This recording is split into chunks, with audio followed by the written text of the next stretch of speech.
abre agora um período de 5 minutos de debate destas duas comunicações que tiveram como tema o mesmo autor, embora duas fases complementares dele, e que pressupunham ambas, no fundo, a antropologia do Miguel Reis, professor António Pedro Mesquita. Começou-se fundamentalmente sobre o pensamento político de Matias Aires, que é forcoso, acho que o pensamento político é matéria, é uma das matérias que lhe interessa particularmente. Ele é autor de uma obra notável sobre o pensamento político português do século XIX, e agora, por vistos, recuou para o século XVIII, e ao mesmo tempo que avança para o século XX, segundo eu soube saber, e o Miguel Real, fundamentalmente, sobre o pensamento ético. O último, Matias Aires. Matias Aires, exilado, digamos assim, exílio não voluntário, mas forçado pelo Marquês. E não é por acaso que a publicação da Carta da Sua Fortuna é póstuma. É póstuma. Precisamente ele, de alguma maneira, foi mandado estar calado pelo Marquês. Algumas perguntas, objeções, pedidos de esclarecimento que querem fazer? Os oradores.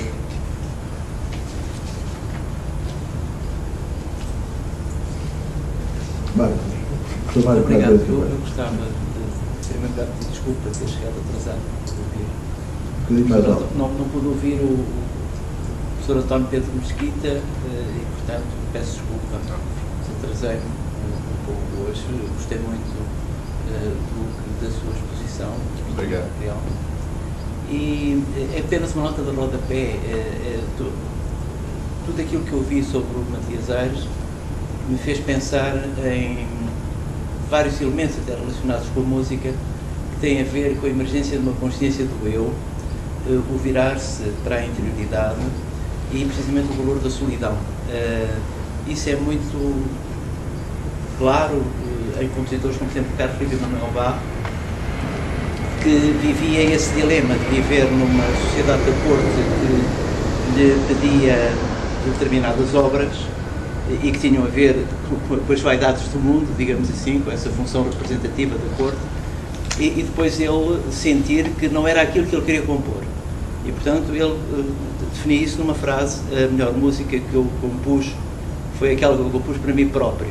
E é curioso que nós encontramos exatamente o mesmo pensamento, embora formulado de outra maneira, no Abade António da Costa, por volta também de 1753, a ideia de recusar servir alguém, precisamente porque não queria sair dessas funções em que ele tinha que tocar música, por exemplo, na guitarra, que eram contrárias àquilo que ele desejaria ter tocado, porque isso é que correspondia à sua verdade interior musical. Portanto, são associações de ideias. Aliás, o Telman tem na altura também uma canção sobre a Einsamkeit, sobre a solidão.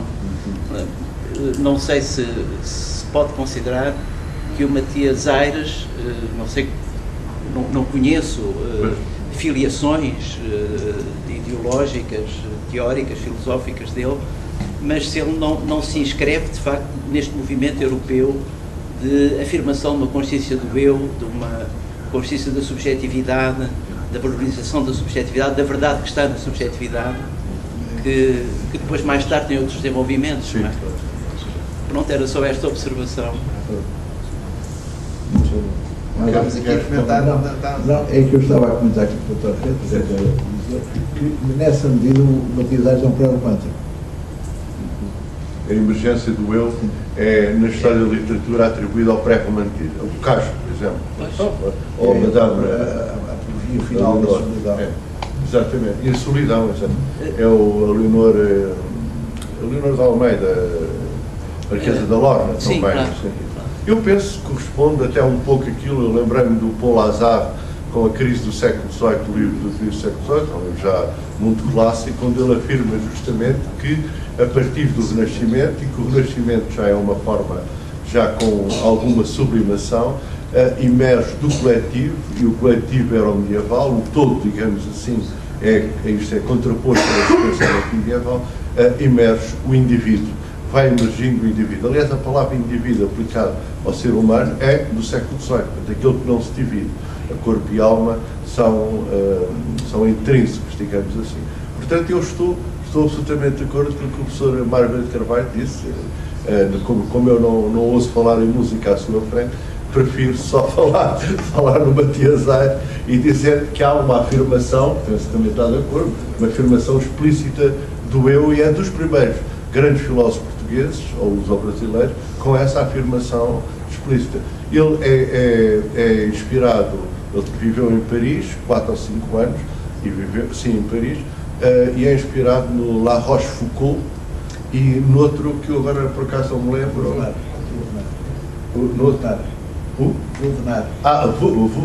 Wagner. Exatamente. Ele é inspirado, são o La Rochefoucauld, sobretudo, que eu conheço melhor as máximas morais, é-lhe atribuído já, na história da literatura francesa, um pendor pré-romântico, ou proto-romântico. Eu queria só acrescentar aqui um ponto, porque, de facto, o Matias Aires tem a sua prosa é barroca, claramente. Mas, em termos de sensibilidade, já há, de facto, sinais de romantismo, portanto, desse aspecto do pré-romântico. Eu recordo, por exemplo, um aspecto, principalmente o Matias Aires das reflexões, que é na época, enfim, áurea da vida dele, e onde ele, pelo menos, manifesta uma sensibilidade diferente daquela da Carta sobre a Fortuna. Designadamente, por exemplo, na idealização da mulher. Esse é um aspecto que está muito presente nas reflexões. Outro é o elogio do amor, de que ele aparentemente se desengana, mas nas reflexões isto está muito, muito forte. E depois, até na imagética, por exemplo, eu recordo que há, em algumas passagens, uma imagética ligada, por exemplo, à noite, que é uma coisa que já parece quase uma Noite e o terror da noite. É o pré-romântico, obviamente. O Leonor de Portugal também, com o terror da noite que aparecia sempre. Isso é um autor rico também por causa disso. Sim, sim. É um autor que é simultaneamente intemporal e temporal. Um pouco malvado. O Bach, que hoje ouvimos maravilhosamente, tem, no entanto, também aspectos temporalizados, digamos assim. Gostei muito da intervenção do Soutor e peço um esclarecimento para atenuar um pouco a minha ignorância. Sim. É só uma coisinha. Na leitura que o Soutor fez da Carta sobre a Fortuna, do Constante Matias Aires, encontrou algum indício que nos permita responder a esta questão. Até onde desce a ilusão? Cá sempre fiquei com a ideia do rugido sólido, informado, interior, mas encontrou alguma ambiência, uma coisinha das entrelinhas, uma suspeita. Até estes rochedos são ilusórios, ou não? Eu penso que o professor António Pedro Mesquita responderá melhor sobre, na reflexão, é mais tratado na reflexão a questão da vaidade como ilusão. Eu posso dizer também, mas dar-lhe a palavra caso queira, senão eu... Não, é uma pergunta muitíssimo pertinente e interessante, particularmente no Matias Aires das reflexões, como está a dizer o Miguel Real, tem razão por isto, porque a Carta sobre a Fortuna é quase como um grito de alma, um desabafo. É um manifesto dele, as reflexões dele próprio. Exatamente. Nas reflexões ele, de facto, é muito minucioso numa tentativa de mostrar como, inclusivamente aquilo que parece o mais despojado de vaidade, a vaidade está presente. São as passagens mais magníficas dele, são, por exemplo, mostrar como a vaidade que existe na renúncia, a vaidade que existe, como ele diz, de se pensar que não se tem vaidade. Portanto, aí, de facto, há como que uma mecânica da ilusão que está muito bem denunciada. Agora, em Matias Aires não há a ideia segundo a qual não há em absoluto fundo. O que há é que, como tu dizes, digamos, a ilusão vai muito, muito, muito fundo. Não vai, é sem fundo. Isto é, o abismo não é totalmente, não é totalmente desprovido de um fundo. E esse fundo, nas reflexões, aparece com uma noção que o Miguel há bocadinho mencionou e que eu aqui no meu texto não mencionei, que é a noção de amor próprio. Há qualquer coisa que é constitutiva, porque, num certo sentido, tem uma origem animal, quer dizer, não tem qualquer... Não é produto de uma ficção social, é qualquer coisa de natural, de constitutivo, que é o amor próprio.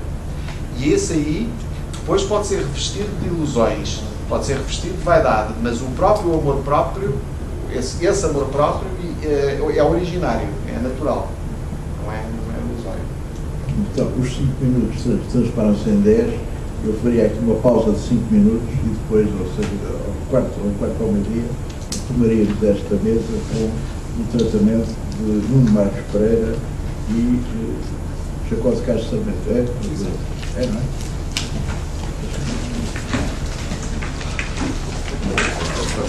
penso eu.